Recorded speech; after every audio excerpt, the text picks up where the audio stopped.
IVM. Hi everybody, just wanted to ask everyone for a quick favor. We're running a brand survey right now and would really appreciate it if you could let us know what you think about the advertising on IVM. Go to ivmpodcast.com/survey and do let us know. As part of this, we'll be selecting 10 random participants and sending them some IVM swag, so do fill out those surveys. The core organizing principle is communities. Communities are friends and family. Communities also are passion and interests. And communities are those in, for example, a business ecosystem. The ability to go live, the immediacy of connecting to your community straight up is a massive plus. The largest blood donation community in the world is actually on Facebook India. I have AB negative blood groups, so I really appreciate what rare blood groups can mean, because fundamentally it's not a supplies problem. So you can imagine therefore the role we play there.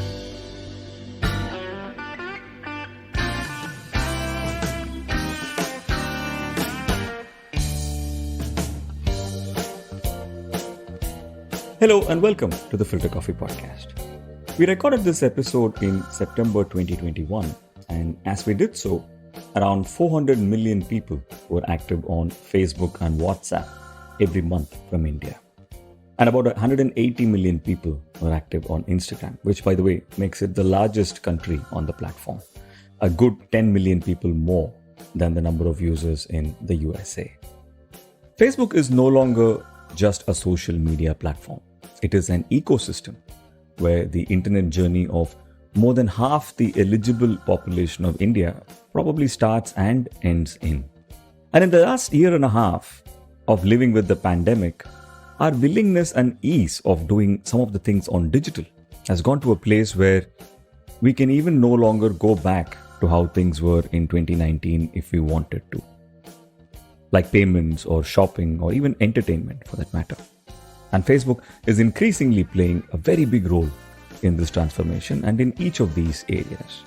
I spoke to Sandeep Bhushan, Director and Head of India GMS at Facebook, about this and how he is looking at all this from his extraordinary vantage point. Stay with us. We'll be right back on the Filter Coffee Podcast.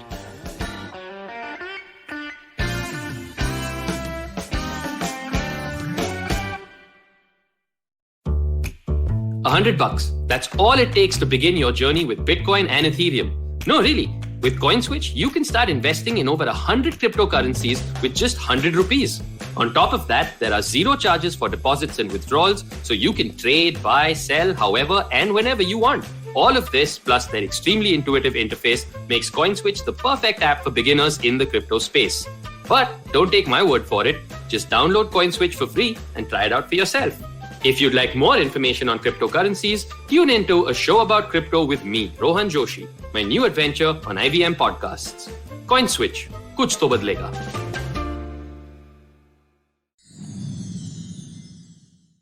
Welcome to the Filter Coffee Podcast, Sandeep. How have you been? How has the last couple of years been for you? Okay, all good. Thank you. Very excited to be here. Couple of years is a few lifetimes, right? So I'll have to really reflect on that question. Also, it has many dimensions, right? Right. Health, economy, business, family. So I think all of us have been on the roller coaster.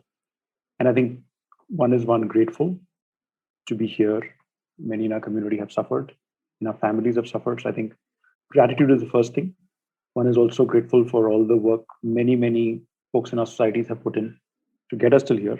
So the frontline folks, the folks in the medical fraternity, communities again who've helped and stepped up. And I think also as the dust clears, and hopefully it does, I think it's not the easiest to say when it entirely does. I think we will also, one could argue, be better off on a few dimensions. I think healthcare fundamentally, many of us will think of more deeply. I think societally, economically, from a technology and innovation perspective, I think we've done something there. Also, I think the digital conversation, one of the very significant corollaries of social distancing being the sort of short-term arsenal that we had on an infectious disease, created the possibility of us taking all our lives digital. And I don't think anybody could have designed for that.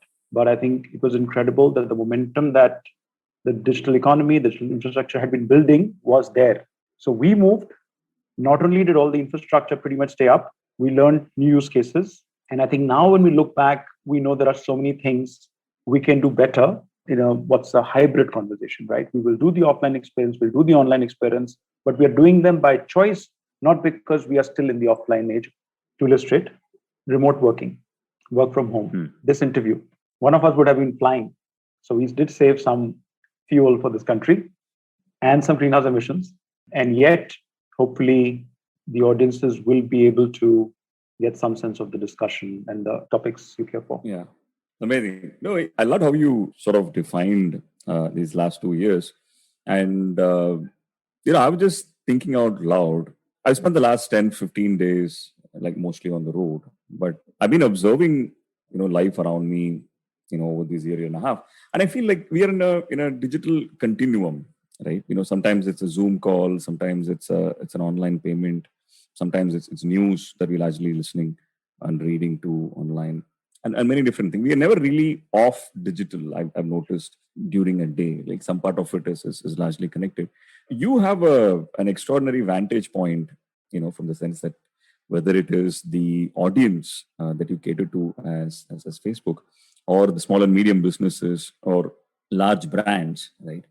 How are you seeing these? I'm not only talking about in a post-pandemic world, but if you were to assess the digital continuum that I'm talking about, right? The usage by the consumer as well as the brand. Where do you think we are in the graph? Yeah, that's fair observation. And I think the way I synthesize it is, as you were talking earlier, Karthik, digital is not a need for anyone to get to, but digital is an opportunity that opens so much, right? So the moment you shift the frame, meaning as a society, we have many jobs that we want to get done, right? I'm a professional, I'm a father, I'm a mother, I'm a teacher, right? I'm a businessman, I'm a coach, right? Question is, which parts of my jobs to be done, to use marketing jargon, are better done on digital? And the moment you start defining that in an unconstrained fashion, you come up with this fantastic mix of what needs to be on digital and what needs to be offline, right? Let me first talk of without constraints, and then I'll come to the opportunity, right? Without constraints means I could have been 5 years earlier having this conversation. I would have said, only if India internet connectivity was large enough. Oh my God, if we were half connected, 500 million people, India would be transformed. Well, we are beyond that, right? Only if people knew how to use credit cards. Hey, there is fantastic financial infrastructure, and we should be so proud that India is a leader. And when you go across the world, as I did travel abroad in the last couple of years, the ease, the width, the acceptance, the costs of money transfer on something like UPI is just exceptional, right? So you can put out a wish list, and then you realize it is actually pretty much unconstrained. So if it's unconstrained, let's now talk about which jobs can be done online, offline, or both. And the core thesis is that offline plus online is better than offline alone. Now, the question therefore is, which parts have to be online? So let's talk of a consumer journey, right? And now moving straight deep into the business sort of section of the thesis, right? What if we knew, and we know for a fact, that our shopping at the end of a visit to any retail establishment or a mall or a digital space, our shopping is much larger than the shopping list we started with. Always. It may be dismaying to some, but you could argue that's what the economy is, right? You go with a list of 5, but you buy 10. The remaining 5 that you hadn't planned for is either window shopping or inspiration, right? Something has struck you that you didn't think of, but that satisfies the need. What if digital did curated window shopping for you and brought exactly what you need in the stage of life you are, given a certain demographic, your previous experiences, and therefore you're a sports person and you like sports, and so on and so forth? What would that do to the consumer experience, and what would that do to business efficiencies? Let's go further. What if, when you look at an assortment or when you look at a category, the assortment is not defined by what is physically available at the store at that moment, but actually the catalog is virtually endless. It's great joy and fulfillment of a need for the customer, but it is what is called upsell, cross-sell in business parlance, right?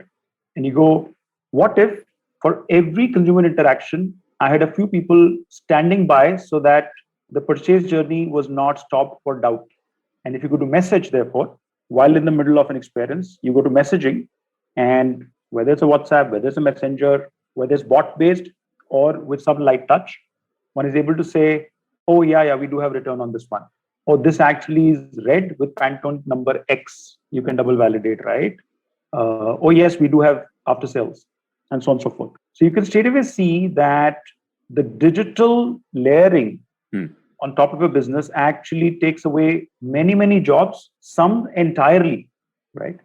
And that therefore has created tremendous value for businesses and consumers. And that's why I'm seeing a big shift. To the COVID context, Karthik, can go there for a second. The hastening actually has happened because consumers shifted to digital as we all were physically locked down. So the big shift, and there was some hesitation in businesses on when will the shift happen, how should we think about it? Consumers said, we're moving, see you there, right? Right. And we've all been hard at work in the ecosystem to make sure the tools, the infrastructure, the communication possibilities, the payment landscape, all of it is in place for businesses then to meet their consumers and consumers to discover businesses. And that's why I think it's a very significant shift in society and certainly in business. I like what you said about the consumer has decided that he's going to move. Right? The way I was looking at it is, previously as a consumer, I had multiple roads I could take to the destination. Right? If I wanted to go to the destination of entertainment, I could go to a theater, I could watch TV, original programming on TV, and all that was multiple bridges I could take. Right? If I wanted to buy something, I could go to the store. That's again is another bridge. Right? Suddenly, in early 2020, is that all the other bridges were closed, and the only path available was mostly the digital path. Right? Whether it is entertainment, whether it is shopping, whether it is health, whether it is staying in touch with your family, right? And what amazes me about an organization like Facebook is you're actually the ether to many of these things, right? Whether it is shopping or entertainment or keeping in touch with your family or basic communication or work sometimes as well, right? I think it's safe to say today that WhatsApp is as important as your inbox for work, right? From your vantage point, right? Well, the consumer has said, yes, I'm going. It's not like as a market, as a country, India was ready. This bridge was ready to accommodate all of that, right? From your vantage point, how do you think the supply side has sort of coped up with this? Yeah, so I think businesses also consumers, right? So instinctively, everybody knew if I'm doing this, so is my consumer. And that sets up two phenomena. I think fundamentally, it democratized small business. That was trying to find the right model to move either to the next pin code, because I only can deliver to the next pin code, or I want to go global, right? And what's the scale at which I should go global, for example, right? So take an Adha Chicken, which is chicken curry clothing out of North India, that wants to get really to a few or many pin codes, right? But by pin code targeting. Take a White Hat Junior, which the founder has graciously suggested that it was Facebook actually that virtually entirely was the platform that took them global before, of course, the valuation and then the acquisition and the fact that pretty much they taught us that globally coding and education will be our next big export after IT services, right? Because the arbitrage of English-speaking, high-tech, highly trained talent out of India, pretty much, right? So that's the first phenomenon that's happened, right? It's democratized businesses and at a super pace, democratized markets, and therefore democratized access to business, and therefore democratized the business space and entrepreneurship, right? The other is for a large business, they were in some sense ready for this. I think the discussion was, what is the scale and segmentation and for which category? What has now happened is that is a non-question because everyone is. Then you have to ask the interesting question, how do I play my channel? And we've had phrases like omni-channel and all of those floating around, but now it's a very real conversation because they have the ability to reach consumer both places. Then what would you do where more efficiently? Right. Now, let me again use the sort of funnel in a simplistic sense. Let's talk, for example, targeting, right? Take a brand like Eno from one of the largest consumer good companies, right? They want to go rural, but they only want to go rural, either because the product is built like that, the price point is like that, or distribution is that, whatever the reason may be, with, let's say, Facebook and with the right targeting, only rural audience, sales lift, offline. The fact that the consumer is digital does not take away the choice of servicing the customer in fulfillment terms from offline or online. So I'm giving you a rural fulfillment example of a very mass CPG brand, right? Mass in terms of price point that they want access, right? They'll be like few rupees, right? Or you go to the other set, which is, let's say, SBI, India's bank, right? By far the largest bank amongst the largest in the world. And they want to go entirely app because their consumers are using apps. So you've heard of the YONO app. And they will use Messenger and Facebook to make sure folks understand, folks re-engage, and are doing banking. For example, on my WhatsApp, I do a lot of my banking queries on ICICI Insurance, etc. On everything, right? I change my channel on Tata Sky, on digital, when I want to pay a subscription, etc. So it's a WhatsApp message, right? That gets me through.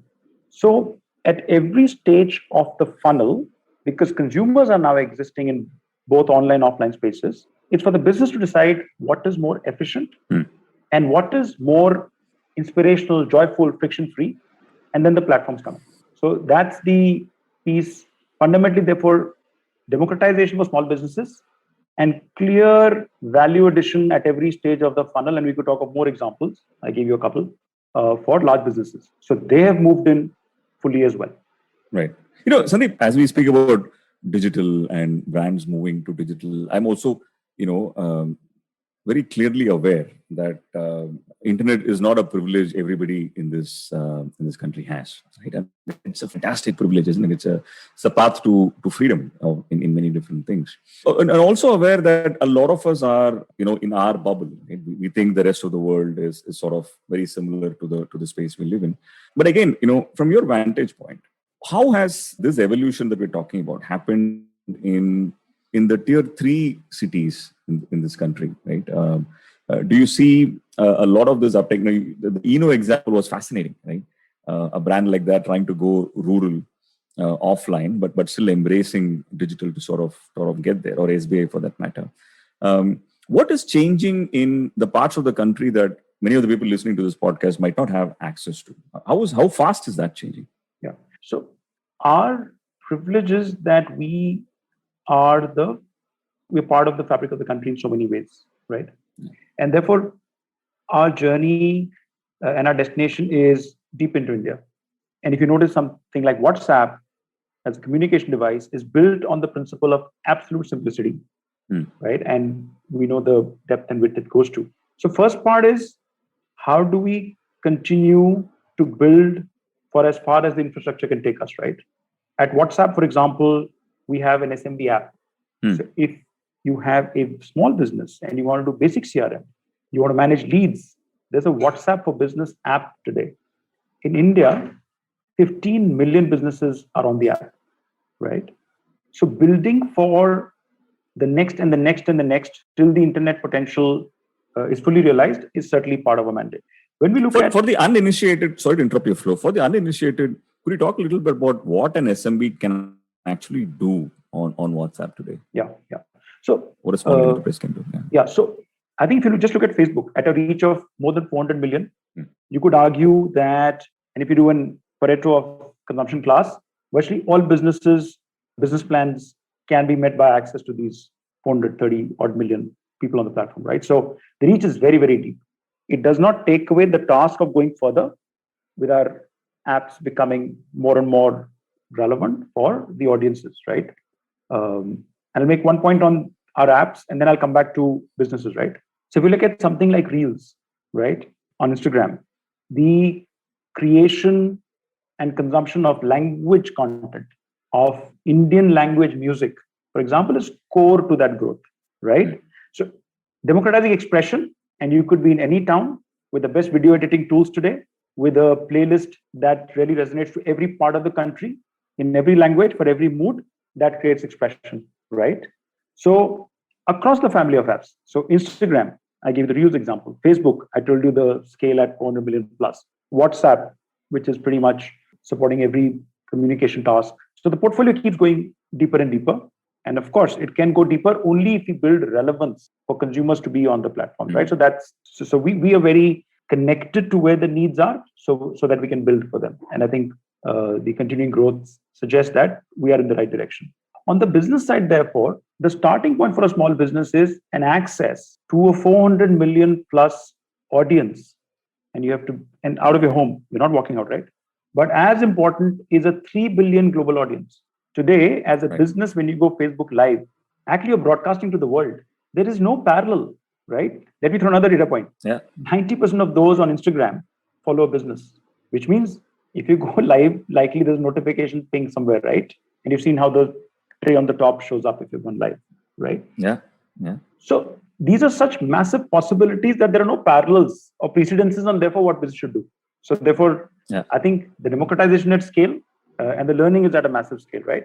So from a business, therefore, and let's say small business in this case, massive reach, perfectly targeted. So point number one is massive efficiency. Like I mentioned, from pin code to a pin code in the US, we're talking of white hat journey, right? Means super efficiency. Add other targeting variables. Efficient, efficient, efficient. That's point number one, right? The other is ability to create communication. That's exciting. Is now on your phone. The communication creation.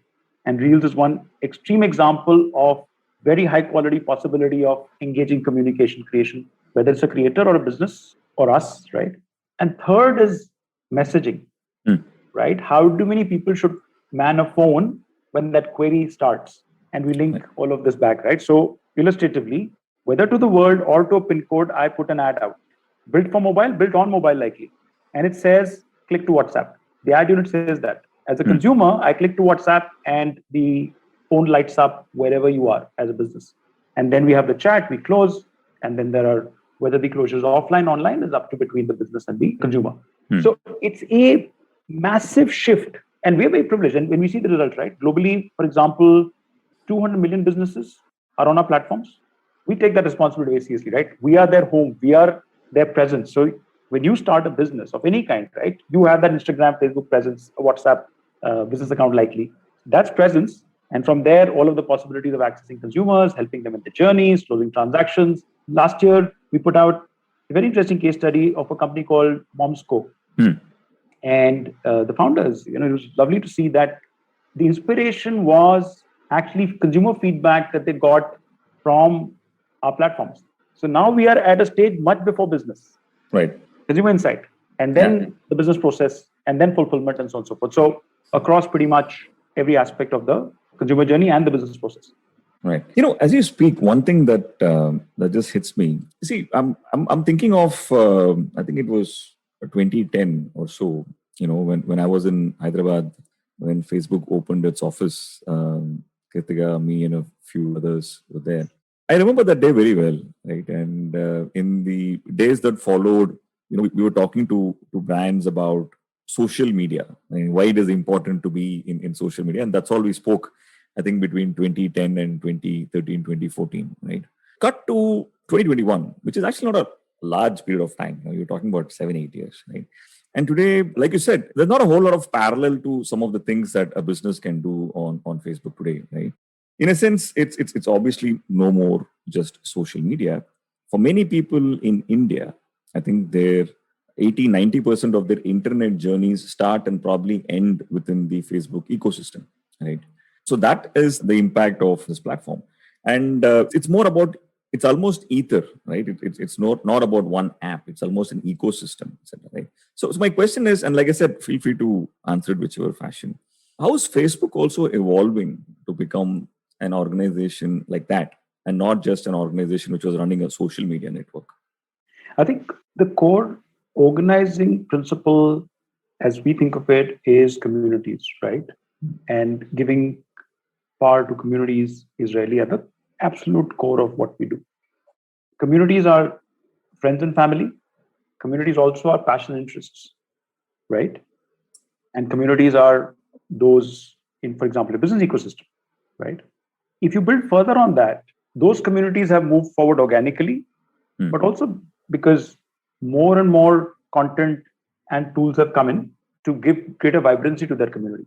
Right. So, for example, like I mentioned, the ability to go live, right? And we saw live really go up as video consumption boomed. The immediacy of connecting to your community straight up, and the community can be any dimension, right? Is a massive plus. It's that immersive community play. The second piece of community is social impact, right? On this aspect, if you see, for example, the largest blood donation community in the world is actually on Facebook India. And I'm an active participant.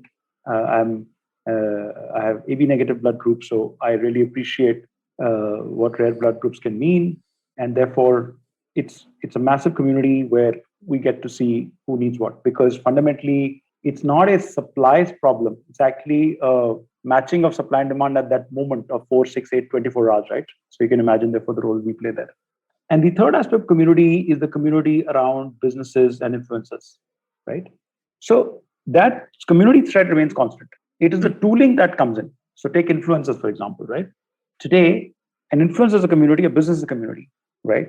One of our big understanding and our insights is the business and the consumer interaction with the community is of tremendous value to the business. Forget what transaction happens. It creates a sense of authenticity. Hey, listen, the business exists. It creates a sense of excitement. Hey, there's a lot of conversation. And of course, the assortment and all of those pieces are there, even if they're not advertising, right? So I am a community for my brand. The other one is, let's say, take a community of influencers. So I follow, let's say, Virat Kohli, right? I'm part of the community of Kohli fans, proudly so, right? I watch Test cricket the whole day if I can on the weekends, Karthik. So I'm that old school. So we'll come to that. We're in the same school. Correct. So we can have a few debates in a bit. So the opportunity, therefore, and I was talking about, therefore, the tools that have been built on the principle of this community is business, for example, can access its community all the time, right? With new features. Business can also go outside of its community and build new communities by advertising to appropriate audiences who then join the community, right? It could be one-off, it could be engaged, whatever be the choice the business makes. The influencer community can also merge with the business community if you look at something like a branded content ad. So Virat's fans, of course, see everything Virat does, but if too much chooses to get Virat to talk to a much larger audience, they do a handshake on branded content ads, and all of the Facebook reach numbers that we've spoken about are actually then the catchment area for Virat through his handle, through his, let's say, Instagram, Facebook pages to get to the wider community. So now you see the play. There's a business community, there's a creator community. There are tools now to bring this together. But one illustration, therefore, of massive tooling to enable multiple such possibilities. And that's been the focus on how do we give more power to each of these communities, whichever way you cut them. You could have other cuts, you could have regional, local, so that they can get their jobs done. And I went from social, which is, let's say, blood donation, to influencer, creator, and to business. Yeah, that's fascinating, right? We should spend a little bit more time on this influencer piece. And before going to that quick hat tip to the school we're both from, I watched Test cricket live in 2020 on highlights. That's the way I'm wired for some reason. Yes, right? yes, similar. Yeah. But see, I think, this is something I discuss on the show a lot, right? Like, I think the last 2 years, of course, the influencer story, there's nothing new to be told in that. Everybody knows that. But what was fascinating to me about it was, when you're on your own, right? You don't have a studio making films for you. You don't have an orchestra composing or rather playing your music, etc. When you're on your own, and you're a musician, and you'll appreciate this point, it was the individual creators who kept the nation in good spirits for almost a year and a half, right? Whether it is a Danish Seth, or whether it is a Veer Das, or whether it is multiple musicians, who sort of created content. And they were the only people who were able to create content when everything else was shut. So I think what has happened in the last 2-3 years from an influencer perspective, I think it has changed many of the rules, right? I work in the content industry, and I know that most of the rule books have changed, right? It's no more influencer marketing even. It's a how do you bring in this entire creator ecosystem into what you're trying to tell as a brand? What are some of the changes? I'm sure you would have probably seen this happen much earlier than many of us did. But how has this impacted your world at Facebook? I think you're right. Fundamentally, the creator ecosystem actually starts by saying that creation and creativity are democratized. We were talking about democratization of businesses. Now we're talking about democratization of content. Yeah. Right? If you have a voice, you have the platform. I think that's simple, right? And while you correctly mentioned on how we saw a lot of individual creators really come into their own, Danish is my favorite for a very long time. I think brightened up many COVID lockdown evenings last year. So totally there.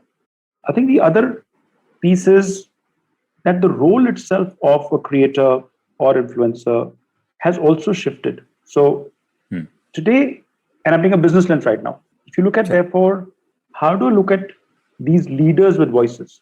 In fact, because some of the terms, if you use them in the context of the way they were used 2 years ago, then people can't make the bridge, right? Let's call them leaders with voices. How many people they lead is a matter of size and gradation, but fundamentally they are leaders, right? They are going to say something that people are looking forward to listening to, right? Or watching or being entertained. I think they started to do a very critical role. They got voice and they got that expression, but they were also the experts in our midst when there was no asking anyone because we were all shut down, right? So fundamentally, influencer marketing shifted because these were not just buzz creators, but they're actually the experts that you could not access because you were not doing your offline spirits.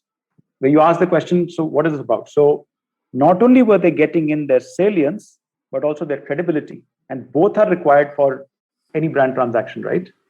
So I love sports, especially endurance sports. So when I follow the experts and they tell me something works, it's for me very significantly credible if I put it in the context of a retail store, whom I may also trust, right? Because I've been going there back and forth. But with both my relationship is of having multiple interactions, watching them show up in certain ways. So both are credible engagement points for me, right? So I think from buzz, we went to credibility. That's the big change that has actually happened because of the voice we are seeking, right? So when a Virat, for example, talks about sports shoes and he says, listen, Puma has this feature, it does resonate to me in a very, very specific way, right? And on the other hand, when a Hyundai or a car launched last year, they opened pretty much with influencer marketing, not their big bang traditional, mass media plan. So two illustrations of buzz and expertise. And we fuse all of this together with branded content. Now I'm using a technical product term on our platforms, which allows a business to use this content created by the creator or influencer as one of the assets in the marketing plan. So if you've got 4 assets with 4 exposures each, the third asset with 4 exposures entirely to the TG you want to target is this branded content unit. So the whole piece of I'm doing marketing, I have a campaign, but here are the tremendous value possibilities from influencer. Where is that going? We brought it mainstream by putting it as part of your communication mix, both on content sequencing and frequency capping. Holy grail, right? Right. That actually is the core that will power business impact, while their own expression, the democratization, tools such as Reels make them more and more engaging for consumers. And therefore, now we have the troika, right? On Instagram, for example, more than 2/3 will follow a celebrity, more than 90% brand. Now bring all 3 together: influencers, consumers, brands, and therefore the ability to get your message across is on steroids, right? Relatively to where it was, there are multiple different things are happening. So that was the other example, in fact, of where online does a job way more effectively, way more efficiently than some of the choices we had earlier. Yeah. No, I love both the terms you use, like talking about them as leaders. It's really not a term we normally use with creators, but that's what they are. I completely agree with you. And also the credibility aspect. I think that credibility aspect is quite underrated, if you ask me at this point. I think we need to focus on it a little bit more, because that brings in the kind of credibility, for example, a creator like that can bring to a product. I think it otherwise takes a brand probably years, sometimes decades, to build it on its own, isn't it? So love how you explain that. So I think we usually end the episode by asking the guest what he or she is watching, listening to, or reading. I know that your playlist is something that I would actually pay for. But tell us what's keeping you occupied in terms on what you're watching and what you're listening to. So I used to play rock in college, right? So 70s retro rock never escapes me. So that's every a few trials here and there, and you're back, right? That's staple. So the staple is let's say 70s rock, but that's topped by some of the newer stuff. I think exciting Indian bands. I don't know if you heard of bands like Blackstrat Blues. Which is Warren's band is my 90% of the music I listened to in the last 1 year is only Blackstrat Blues. So Spotify reminded me that this is the one you've listened to. So of course, thank you, but I know that, right? And I think some more, rock that's evolved quite nicely. I think there was a phase which went very house and rap for a while, but I think there's very interesting nice, delicate rock sound emerging again out of America. So that's just wonderful. So I think that's core Sufi. So anything that is live, quasi live, recorded live, or has a component of improvisation. So those are the broad themes. So the music is on pretty much all the time. I read primarily non-fiction. So that's in some sense always on. So I think this keeps me busy. And my favorite people to follow on social are typically endurance athletes, because that's a massive passion and time commitment for me. So triathlon is any suggestions there? Who do you suggest we should follow? The best one is so I care about triathlons. I've been into this for a few years now, and the fantastic handle is Triathlon Taran. That's a Canadian. He's of course on all platforms, but inspirational, middle-aged, started late, and just short of getting into world championships over a few years. Wow. So inspirational personality. So many folks like this. So I pretty much learned my triathlon technique entirely from Facebook and Instagram. Wow. I didn't take the coach. Yeah, because it's so graded and it's so personal. You know, the whole point of expertise. And in the comments that gets your sense, right? This is real. The inspirational stories on the other side that are coming in. Hey, I'm 40, I'm so inspired. I was 40 when I did my first half marathon. I was 45 when I did my first Ironman. So I'm like, okay, so this is interesting stuff. That's fascinating and inspiring. What are you watching these days? I just finished, in fact, Looming Towers. Have you heard of that? No. The American view of intelligence failure into 9/11. So it's an exciting watch. It's a bit dated, but I discovered it in the context of, I think, all of the difficult conversations about 9/11. So that's for this few weeks. It takes me a while. I don't spend too much time on watching stuff. Right. But yeah. Wonderful. Sandeep, always a pleasure to speak to you. Thanks so much for your time, and good luck with everything that you're embarking on. Hey, thanks, Karthik. Good luck. Lovely show. I've been watching before the roster just increases, and such a passion project. Great to see it scaling so well. Karthik. Thank you so much. You have a good one. Bye now. Thanks.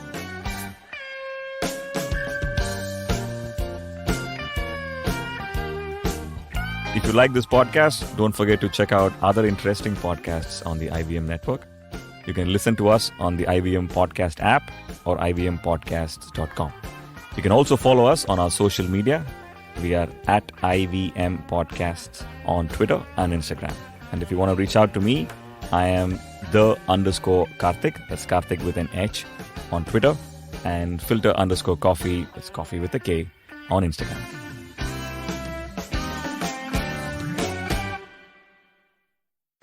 Hey everybody, it's been a great week on the IVM Podcast Network. On Cyrus Says, Cyrus is joined by music composer and YouTuber Yashraj Mukherjee. They talk about his journey, viral music, and a whole lot more. On Advertising is Dead, Varun speaks to Ankit Vyas from Oxfam India about how the increased privatization of education over the years has led to severe inequality. On The Wire Talk, Siddharth is joined by Professor Gil Verniers. They discuss his years of research on politics in UP, especially in the run-up to the elections. On Tere Mere Raaste with Keshav, hear all about the Haveli in which great Urdu poet Ghalib lived. On the Talarate Kannada podcast, Pawan is joined by Pratilipi Kannada's Akshay Balagere to talk about how Indian language writing and reading is changing in the digital era. Do follow us on social media. We're IVM Podcast on Twitter, Facebook, Instagram, and LinkedIn. And remember, if you're enjoying this show or any of other shows for that matter, please do tell a friend. And finally, we'd like to thank our sponsors this week: Cred, Bank of Baroda, Quarter, CoinSwitch, Kuber, Slay Coffee, Intel, Kotak Mahindra Bank, and Oxfam India. Thank you so much for making this possible. Have you ever wondered where the business world is headed? How the ways in which we create, market, and sell to consumers will evolve?